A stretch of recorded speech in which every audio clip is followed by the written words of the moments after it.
Hello అండి, ఎలా ఉన్నారు అందరూ? నేనైతే చాలా బాగున్నానండి. ఈరోజు మా కిచెన్లో వచ్చేసి స్వీట్ కార్న్ ఈజీగా ఎలా ఉడకబెట్టుకుందామో చూసేద్దాం. ఇలాగా నేను అదంతా తీసేసి పొట్టంతా తీసేసి ఇలాగా కుక్కర్లో వేసి పెట్టాను అనమాట. ఇప్పుడు ఇందులో కొంచెం వాటర్ వేసుకుందాం.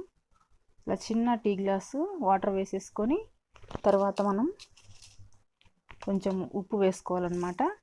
ఇప్పుడు దీనికి లిడ్ పెట్టేసి ఒక 3-4 విజిల్స్ వచ్చేంత వరకు పెట్టేసామంటే ఈజీగా త్వరగా ఉడికిపోతాయండి స్వీట్ కార్న్. ఇవి ఉడికిపోయాయి ఫ్రెండ్స్, చెప్పాను కదా 10 మినిట్స్లో ఉడికిపోతాయని. ఇలాగే తినేయచ్చు అనమాట, ఎందుకంటే మనం కొంచెం ఉప్పు వేసుకున్నాం కాబట్టి హ్యాపీగా తినేసేయచ్చు కండలు. లేకపోతే ఇలాగా విడిచిపెట్టేసుకొని కొంచెం ఇందులో పెప్పర్ పొడి వేసుకుందాం.